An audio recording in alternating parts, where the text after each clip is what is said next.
Hey, welcome into the Stinkin Truth Podcast alongside Mike Evans. I am Mark Schlereth. Thank you so much for making us a part of your day. Mike, how we doing, buddy? Well, the worst kept secret all offseason.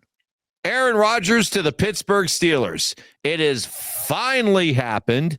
Now that it's official, Mark, is this going to be a successful marriage? Yeah, there's a lot of interesting things. Like a lot of things came out about this union in the first place. That one, Aaron Rodgers wasn't the first choice. That they tried to make a trade for Matthew Stafford out of LA. Obviously, the Rams said absolutely not. Then they moved on to Justin Fields and asked him to stay in Pittsburgh. And he said, up yours, I'm going to the New York Jets, which why would you, right? You're 4-2 as the starter, and all of a sudden here comes Captain Russ. Hey, I'm ready. Sunglasses on, and they dump you. F you, Steelers. I'm not going to re-sign here. You're going to give me a contract to sign here, and then what? You're going to bring somebody else in to usurp me anyhow?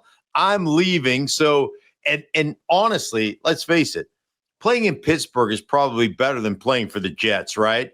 But that's a direct, basically, shot to the Steelers. Like, I don't want to be here because I don't trust Mike Tomlin or anybody else. That's how I feel about Justin Fields deciding to go on and play for the Jets as opposed to staying in Pittsburgh, where he got the chance to start 6 games and then ultimately turning to Aaron Rodgers. And that Aaron Rodgers, the news was he had reached out to several other teams like the Rams, like the Minnesota Vikings, like the Giants. There was some interest there, but ends up being the third choice of the Pittsburgh Steelers. So interestingly enough, obviously he'll do the press conference today, the first day of minicamp and all that. But I don't know about you, Mike. In regards to Aaron Rodgers, like there's an old saying in the NFL and NFL locker rooms, it's don't point the finger, pull the thumb, right? And to take responsibility for things. And if I'm a Steelers fan, I think the one thing I want to hear from Rodgers is you taking responsibility for what went down with the New York Jets. And you know, I did a Jets game late last year, and I've told you, and I've been on this podcast talking about this. The Jets are as dysfunctional as any organization in professional sports. You name the sport. Doesn't matter if we're talking hockey or baseball. Well, maybe not as dysfunctional as our Rockies, but baseball minus the Rockies, the NBA, all those. But the Jets are that dysfunctional. But it doesn't matter. I don't want to see Rodgers point to the Jets and say, hey, they don't understand the run game. They don't understand how to tie the run game to, the play action game. They don't. Like, I want you to look in the camera and go, hey, dude, like, a lot of that's on me, right? I went on the ayahuasca retreat, and I said, hey, man, I just need some silence, and brought a camera crew with me. Hey, man, I'm going to skip minicamp because I got to go to Egypt. Like all the bullshit. Like, put all the bullshit aside. Own it. Take responsibility for it, and tell me how it's going to be different moving forward, how it's not going to be a circus moving forward. How much was Aaron Rodgers responsible for how bad stuff was, how dysfunctional it was with the Jets? How much? He's not the Jets organizational structure is the Jets organizational structure. Right. They are, as dysfunctional as any. Woody Johnson, their owner, is a train wreck when it comes to owning a football team. It's as dysfunctional as you could possibly be. But the bottom line is, when Mike Williams runs down the field and you say, well, he didn't capture the red line and he wasn't where he was supposed to be, and pointing the finger, this, that, and the other. Aaron Rodgers was hurt last year. Man, he had an ankle injury, he had a hamstring injury, he had a lot of things go on early in the season. Okay, that's great. You know what? Were you out there? Yes. If you're out there, guess what? Play well. Don't throw pick sixes against Minnesota in London. Don't throw pick six against what was it? The Seahawks and the Big Cat who took it 90 some odd yards. Like, you had 5 opportunities with the ball in your hand to drive your team down for a last second score or an end of the game score. 5 different opportunities. You were 0 for 5. You didn't get it done anytime, and you didn't play well in any of those drives. So the bottom line to me is take ownership for, hey, the circus that you bring, the issues that you bring, your McAfee appearances, your Joe Rogan appearances. I think if I'm a Steeler fan, man, I just want to know that you're committed to playing football for the entirety of the season and not to bring a bunch of nonsense to my organization. That's what I would hope. Does this union between the Steelers and Rodgers feel kind of desperate to you? Like you laid it out the way you laid it out? I hope so. I hope it. I mean, it sounds, but I mean, in terms of desperate, meaning it's like the Steelers didn't want Rodgers and nobody wanted Rodgers. I mean, nobody wanted the Steelers, excuse me. Nobody wanted the Steelers and nobody wanted Rodgers. And now these two are together. It sounds to me like this is the kind of thing that could really galvanize both both parties, or could, just be a reason why nobody wanted the Steelers and nobody wanted Rodgers. Right. I hope it's the former of those two rather than the latter. I hope that Aaron Rodgers looks at the last 2 years, not so much year one because he tore the Achilles, that was that. But last year, head coach got fired. GM got fired. You guys were atrocious. You couldn't get it done in the last seconds or the last minutes of games. Like, hell, Zach Wilson won more games than you after you got injured. So I would look at those situations. I would hope Aaron Rodgers would look at those situations and take responsibility. It's not all his fault. I told you, man, the Jets are like, when I studied the Jets film, I broke down 3 games. Their run game was as disjointed, poorly coached, lack of schematics as any run game I've ever watched in my entire life as a football guy. I'm like, I really don't know what you guys are doing. I don't know what you're coaching here. There's no rhyme, no reason. Like, you know how meals have a great, like, if you're a food connoisseur, right? You're a food and wine connoisseur, like a wine snob. Every food, every meal has the perfect pairing, the perfect wine pairing to that particular meal. A Chateaubriand. We're going to get I don't know anything about wine. I have zero clue about wine. But, maybe it's a red. Maybe there's a fish that's a white. Yes. I don't know. I don't know how it works. A Pinot Grigio. A Pinot Grigio, right. So every great run play has a perfect adjunct play action pass that pairs perfectly, that looks identical to what you're trying to do. And when you have that as an offense, man, things mesh well together and bam, it's off to the races you go. There was nothing that meshed well with that offense. That said, don't use it as an excuse. If you're Aaron Rodgers, own all the BS, own all the baloney, all the bullshit, all the circus. And Aaron and I love Aaron, man. Aaron and I have always had a fairly close relationship, but this is like a father talking to you, right? This is like dad talking to you. Dude, own your crap, own your shit. Because what did Jerome Bettis tell me years and years ago when we worked together? If everywhere you go it smells like shit, it's probably you, right? And so change the narrative. And I hope that you look at your legacy and say, man, I have tarnished it over the last 2 years and I'm going to get it back. I hope, because I'm telling you, I still think that guy can play at an elite level.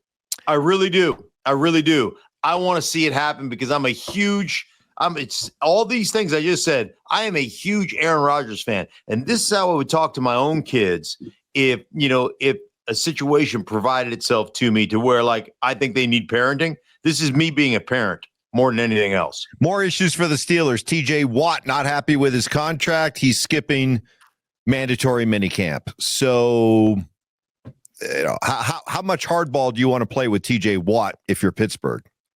None. I want to get it done. Now, it's not imperative that he's at some mandatory minicamp. Like, TJ Watt can play regardless if he shows up or not.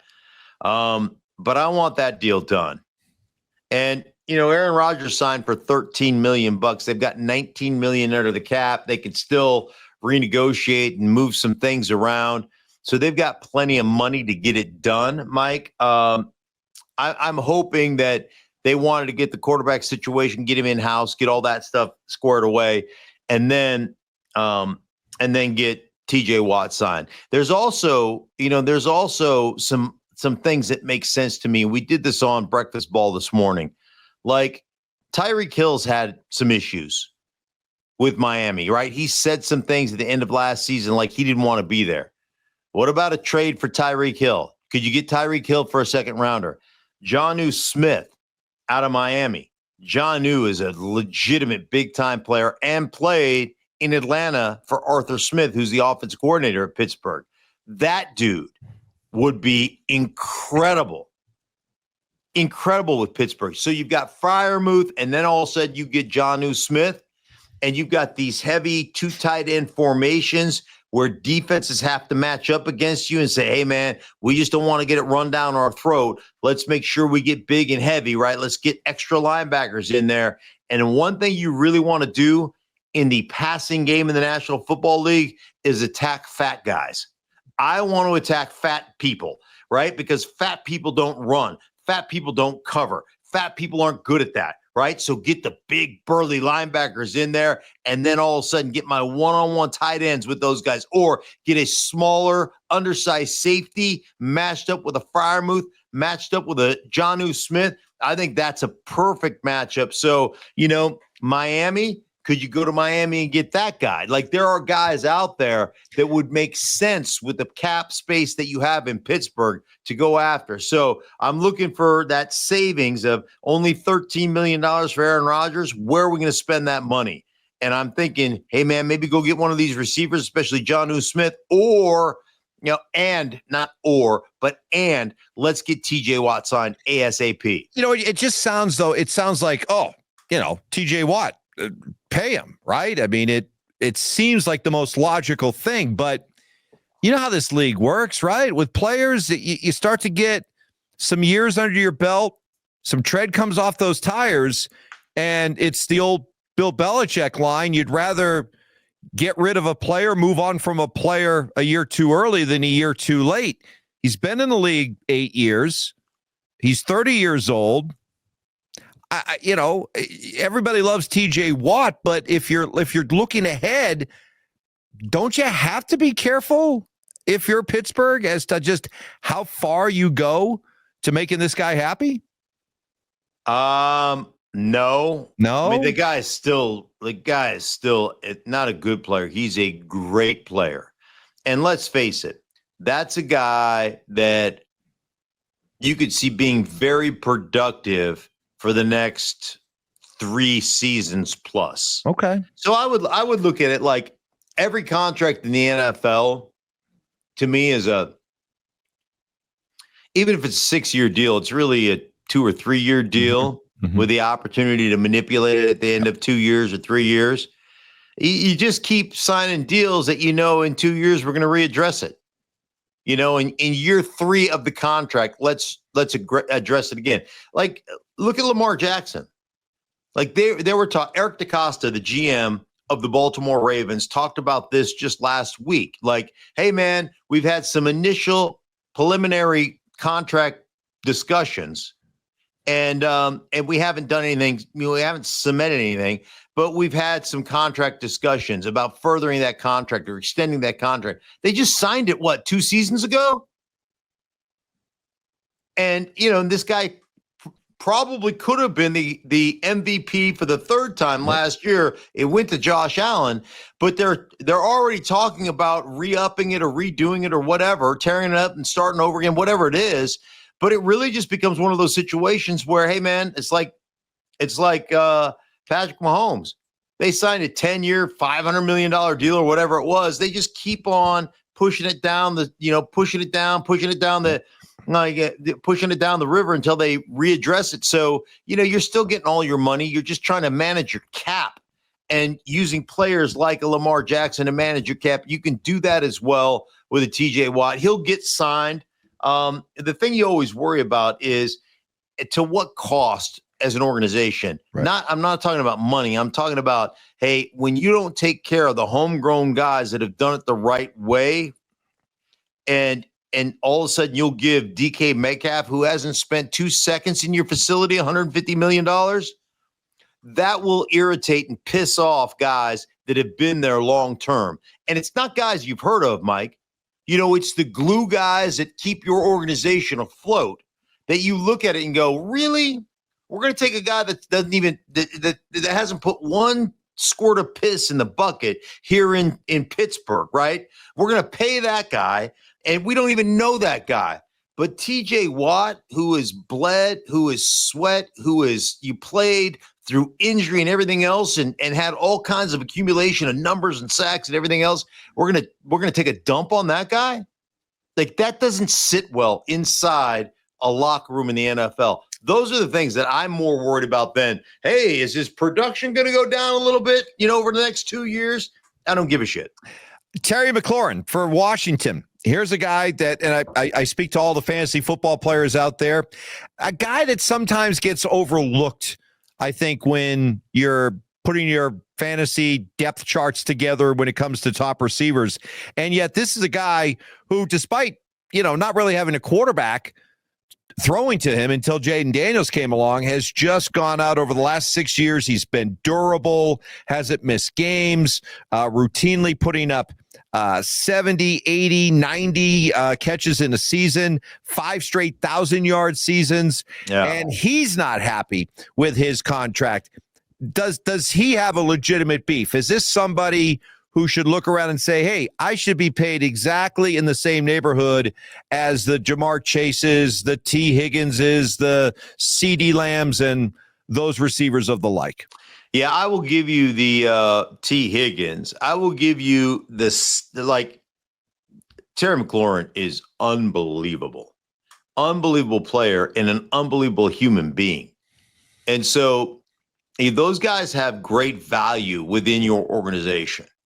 And he has got the respect of every player in that organization. But I think what the general fan would probably find fascinating is the respect that Terry McLaurin has around the league. Mm-hmm. Like, he is a guy that doesn't get mentioned with CeeDee Lamb, doesn't get mentioned with Justin Jefferson, doesn't get mentioned with Jamar Chase. But when you talk to coaches around the league, there's one guy there's one guy that they face that puts the fear of death into them, just like those guys. It's Terry McLaurin. And it's interesting. I can't remember the coach I was talking to about Terry McLaurin, and I'm trying to think back. It was either last year or the year before. It was probably some coach from the NFC South. No, I think I was actually doing a Philadelphia game. So it might have been Nick Sirianni. But it wasn't last year. Anyhow, it doesn't really matter. The point was this, is that this coach was like, listen, man, this is a dude that has ripped our ass every time we've played him. Doesn't matter who we put on him. Doesn't matter. We draw our best coverage guy.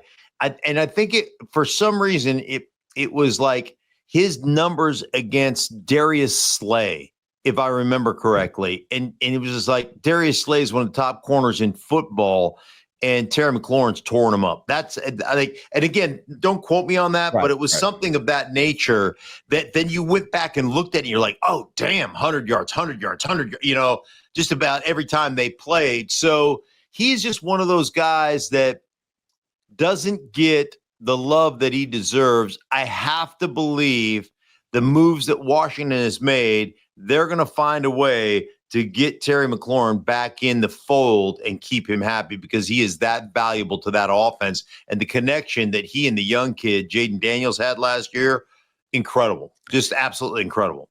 It was just 2 years ago that Nick Chubb had over 1,500 yards rushing.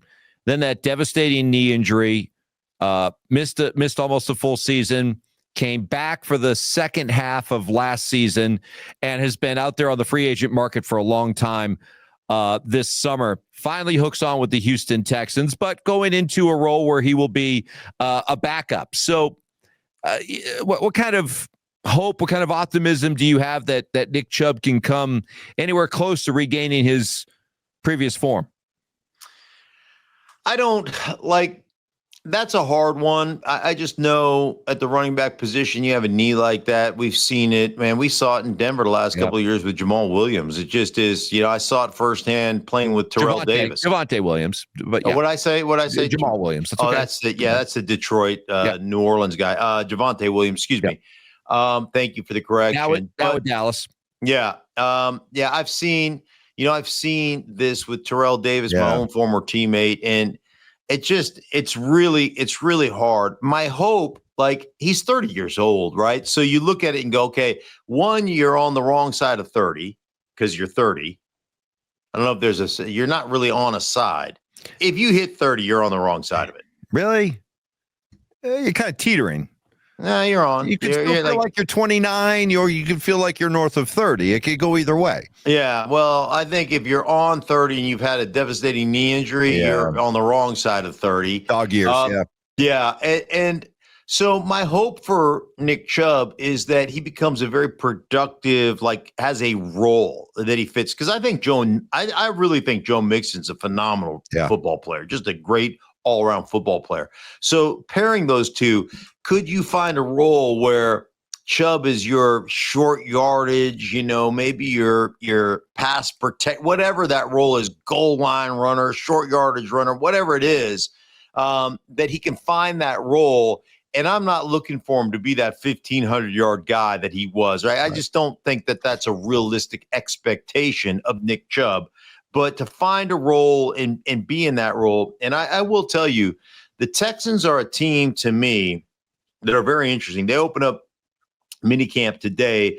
Justin Stroud is not CJ Stroud. What did I say? Justin.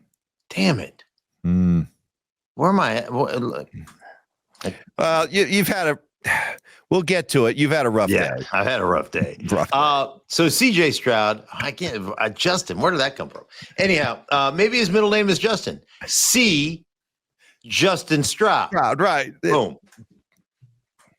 Anyhow, who was I to question you? Who was I to question you? Yeah, come on. Don't stop me when I'm on a roll. All right.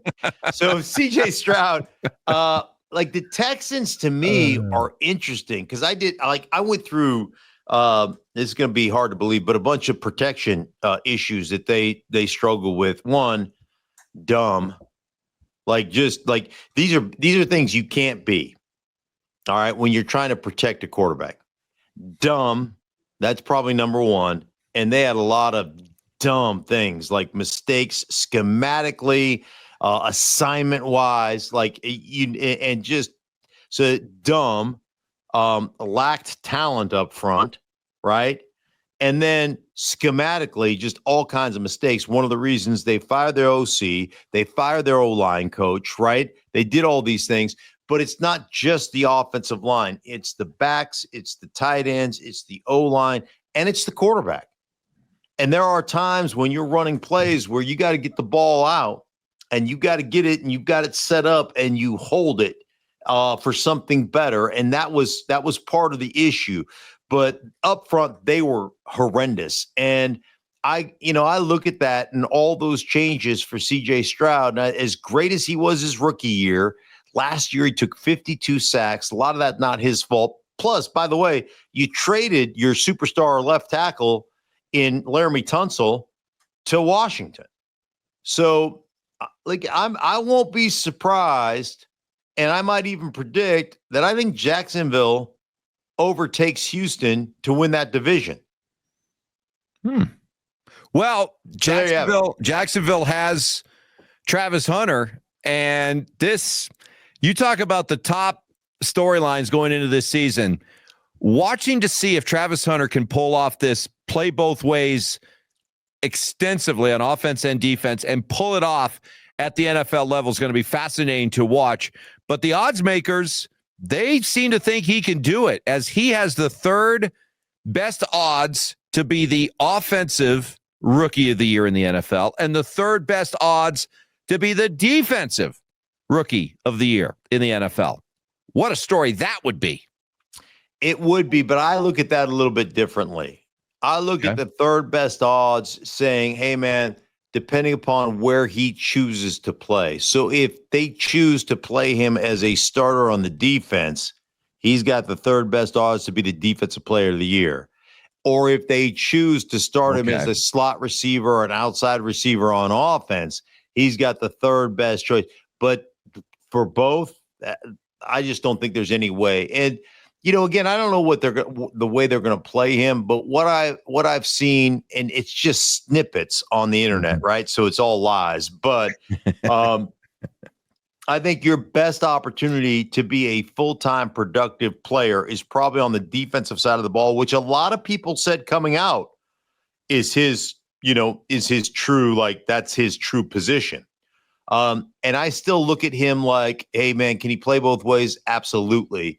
I still look at him as a full-time starter on the defensive side of the ball, who will be a part-time nickel 25 plays a game on offense type of production guy. So would mean that, hey, when they get into 3 wide sets, that's when he's going to be in. So it may be, hey, this drive, we're going to focus on 2 back. We're going to focus on 2 tight ends. We're going to focus on, on that personnel grouping. And then, hey, man, we're going to get into a situation, 2nd down and long, 3rd down and long, where we go to our nickel packages. That's when he comes in. We may start a game in 11 personnel, whatever, but we're going to get to some other things. So, in doing that, if a regular play or a regular game takes 65 plays on average, right, there's going to be 20 to 25 plays where he's going to be perfectly suited to come in and play a little offense. So that's 80, 85, maybe upwards of 90 snaps. You think he can pull off? There are certain guys, you talk to a guy like Peyton Manning will tell you, Marvin Harrison back in the day for the Indianapolis Colts, that dude doesn't get tired. There are certain dudes that are just wired differently. There are some guys that just walk into the weight room and are just don't have a muscle on their body and are as strong as the day is long. Okay. Just freak show. There are guys that are just absolute freak show athletes.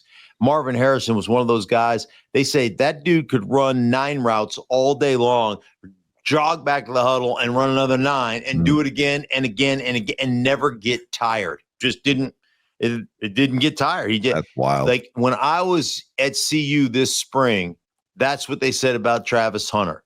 This kid just flat doesn't get tired. He's built different. You always like to I guess just kind of roll your eyes and what are you doing with some of the lack of awareness that some of these guys show with some of the things they do and say. How about Will Howard, taken in the 6th round by the Pittsburgh Steelers? He was, of course, the quarterback of the national championship winning Ohio State Buckeyes. Good college player and a pro prospect, but long shot prospect, 6th round, 185 overall. He came out, he was asked what his NFL quarterback comp is, and he comped and compared himself to Josh Allen. Says that's his NFL comp. And should we bring up the Deshaun Kaiser cautionary tale? Why would you do that to yourself? I don't know. Instantly, for me, you get cut for being stupid. You're a 6th round pick. Why would you put that on yourself? Yeah. Remember Deshaun Kaiser coming out of Notre Dame, and I was working at ESPN at the time. I think it was ESPN at the time. And he said he had the body of Cam Newton and the brains of Tom Brady. And I instantly said, take him off your draft board. This guy's an idiot. He can't play. He can't lead your franchise. If you're Will Howard, even if you believe you're the next Josh Allen, you open your mouth and you utter those words, you're too stupid to play. Sorry. That is just why would you do that to yourself? That is such a dumb comp. Listen, man, I hope to be great one day. I got a lot of work to do. My NFL comparison, hey, man, I'm a 6th rounder. I'm just trying to make a football team. Josh Allen. You're not as big and physical and athletically gifted as Josh Allen. You don't have the arm talent that Josh Allen has. And obviously you don't have the intelligence level that he has, because otherwise you would never comp yourself that way. Hey, like, do you really believe? Let me ask you a question, Mike. Do you really believe that Will Howard really believes that he's akin to Josh Allen? Do you really think he looks at Josh Allen and goes, yeah, all right, oh yeah, that's me right there. I don't stand naked in front of a mirror and go, ooh, man, I am ripped. How can she resist me? I'll tell you how she can resist me, because I'm fat. That's how she can resist me. I mean, I just like, it'd be like, it's like, I don't know. It's like comping yourself to a supermodel or a really handsome act. It's like saying, you know, I've been mistaken a ton. Like you going, I've been mistaken a ton. Like people stop me at the airport all the time and go, you know what? You're a dead ringer for Rob Lowe. No, you're not. Stop it. Nobody ever said that. Ever. No, there was a time where I have to give you your props when you were senior in high school, dude. I mean, that was the way you looked was stupid. Nobody should look that good. Well, that's how I got the nickname that my college buddies still use for me. And I've never told it on this podcast. And my nickname is Stink, obviously, right? Yeah. But one of my nicknames, and we had this, I don't know what it was, but we have guys, like I have one college teammate that probably has upwards of 10 plus nicknames.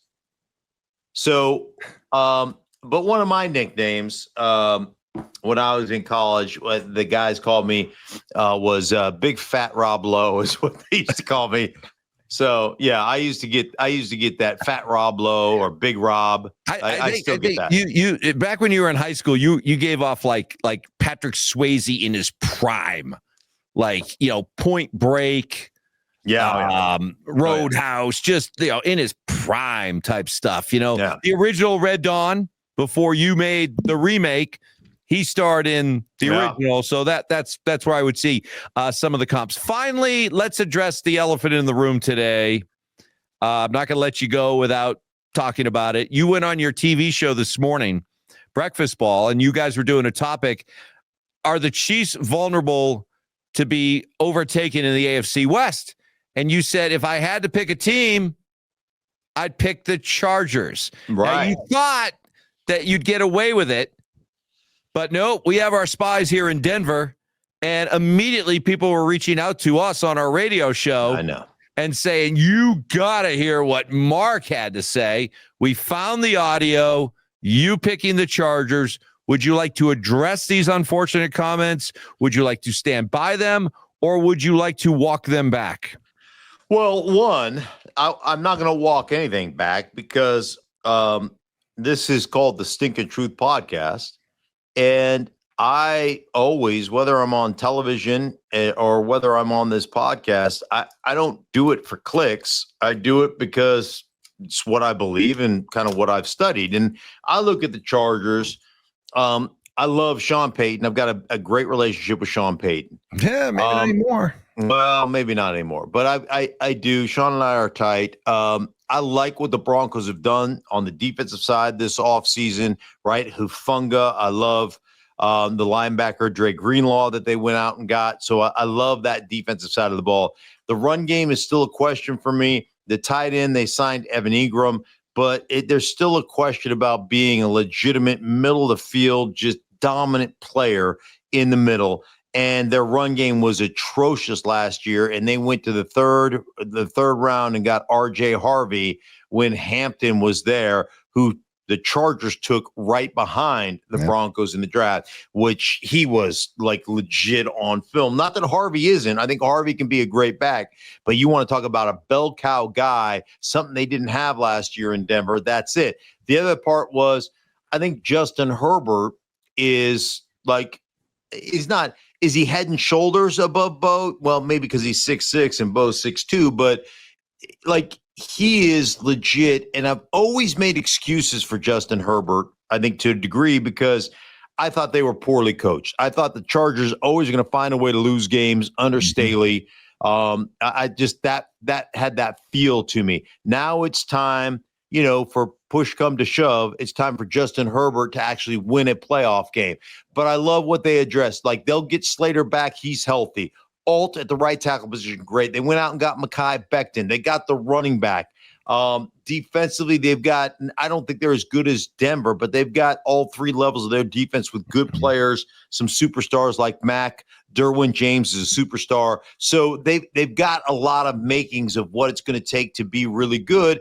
And they beat the Broncos twice last year. Yeah, so if I'm and they had a better record than the Broncos at 11-6, and the Broncos were 10-7. So, the exercise was, if somebody could knock off the Chiefs from that pedestal that they sit on, 9 straight AFC West championships, who would you pick?